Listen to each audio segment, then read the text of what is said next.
میں سے 4 ایسے مہینے ہیں جو حرمت و ادب کے ہیں، اور لہذا تم ان مہینوں میں اپنے نفس پر ظلم و ستم نہ کیا کرو۔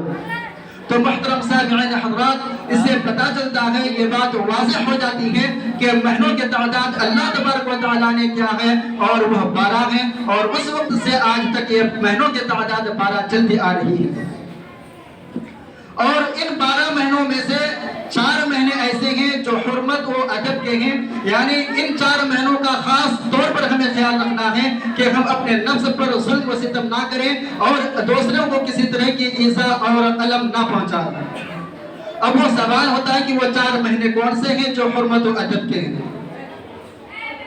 حرمت و ادب کے 4 مہینے ہمیں حدیث کی طرف رجوع کرنے کی ضرورت پڑے گی، اس لیے ہم دیکھتے ہیں کہ ابی بکر رضی اللہ تعالیٰ عنہ کی ایک حدیث ہے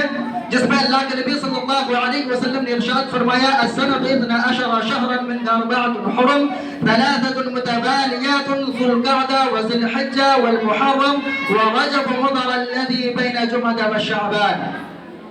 کہ اللہ کے نبی صلی اللہ علیہ وسلم نے ارشاد فرمایا کہ سال یہ 12 مہینے کا ہے، اور ان میں سے 4 مہینے حرمت والے ہیں، ان میں سے ان 4 مہینوں میں سے 3 مہینے پے در پہ ہیں، اور وہ ہے ذو القعدہ، ذو الحجہ اور محرم، اور ایک مہینہ جو انفرادی طور پر آتا ہے وہ ہے رجب، یعنی رجب و مضر جس کو کہا جاتا ہے، جو جمادی الثانیہ اور شعبان کے درمیان آتا ہے۔ تو یہ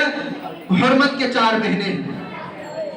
اللہ کے نبی صلی اللہ علیہ وسلم رجب و مضر کیوں کہا؟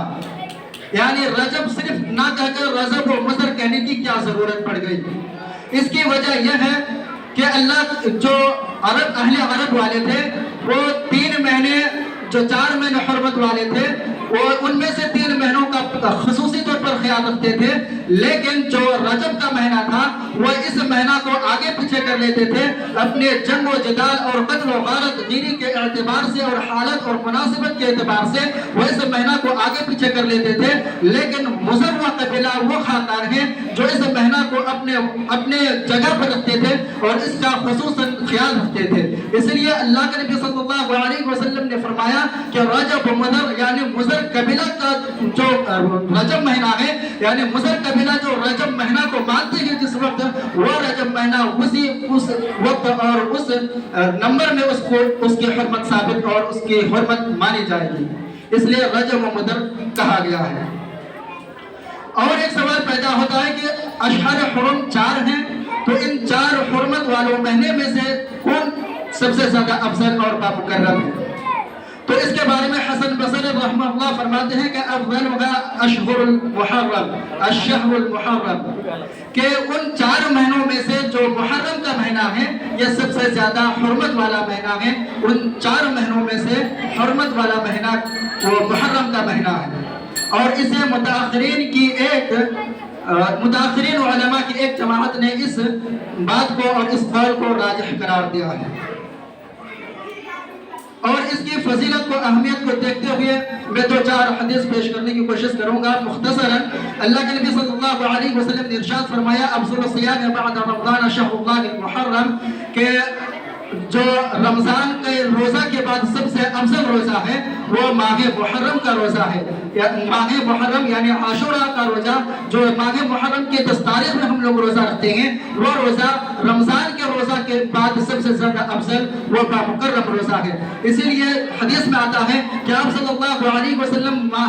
مہینہ کے اعتبار سے جس مہینہ کی سب سے زیادہ توجہ کیا کرتے تھے اور اہتمام کیا کرتے تھے وہ ماہ رمضان کا مہینہ ہوتا تھا، اور دن کے اعتبار سے جس دن کا سب سے زیادہ اہتمام کیا کرتے تھے وہ عاشوراء کا دن ہوا کرتا تھا، اور یہ عاشوراء کا دن یعنی محرم کے مہینہ میں آتا ہے۔ اسی طرح اللہ کے نبی صلی اللہ علیہ وسلم نے اس دن کا اور اس مہینہ کا اہتمام کرتے ہوئے جب رمضان کے روزہ کو فرض قرار دیا گیا تو اللہ کے نبی صلی اللہ علیہ وسلم نے لوگوں کو یہ اعلان کر دیا کہ اب چاہے تو محرم کا روزہ رکھے یا نہ رکھے، یہ اختیاری دے دیا۔ اس سے پتہ چلتا ہے کہ رمضان کے روزہ فرض ہونے سے پہلے، یعنی سن 2 ہجری میں جو رمضان کا روزہ فرض کیا گیا، اس سے پہلے یہ عاشوراء کا روزہ شاید فرض تھا، اور جب رمضان کا روزہ فرض قرار دیا گیا تو پھر اسے نفل روزہ قرار دیا گیا، اور اللہ کے نبی صلی اللہ علیہ وسلم اسے اختیاری طور پر ہم لوگوں کو دے دیا۔ اس لیے ہمیں چاہے تو رکھ سکتے ہیں یا تو نہ چاہے تو نہ رکھ سکتے ہیں، لیکن رکھنا افضل ہے، کیونکہ اللہ کے نبی صلی اللہ علیہ وسلم نے ارشاد فرمایا کہ جو شخص عاشورہ کا روزہ رکھتا ہے اس کے پچھلے 1 سال کے گناہ معاف کر دی جاتی ہے۔ اللہ کے نبی صلی اللہ علیہ وسلم کی زبان حدیث سنیے، یکفر السنۃ الماضیہ، اللہ کے نبی صلی اللہ علیہ وسلم کو جب عاشورہ کے روزہ کی فضیلت کے بارے میں سوال کیا گیا تو اللہ کے نبی صلی اللہ علیہ وسلم نے فرمایا کہ یہ پچھلے 1 سال کے گناہ کا کفارہ کر دیتا ہے، اس لیے ہمیں اس کا خاص طور پر اہتمام کرنی چاہیے۔ محترم سامعین اکرام، اور بھی باتیں ہیں لیکن وقت ہمیں اجازت نہیں دیتا، گھنٹے پہ گھنٹے ماری جا رہی ہے، اس لیے میں اپنے باتوں کو یہیں سے ختم کرنے کی جرأت کرتا ہوں، اور آخر میں اللہ تبارک و تعالیٰ سے دعا ہوں کہ بار الہ تو ہمیں اس مہینہ اور یوم عاشورہ کے روزہ کو خاص طور پر اہتمام کرنے اور اس مہینہ میں زیادہ سے زیادہ نفلی عبادت کرنے اور اس میں اجر و ثواب کمانے کی توفیق عطا فرما، اور اس مہینہ کی جو خرافات اور بدعات ہیں اس سے بچنے کی توفیق عطا فرما۔ آمین تقبل یا رحمت للعالمین، والسلام علیکم ورحمۃ اللہ وبرکاتہ۔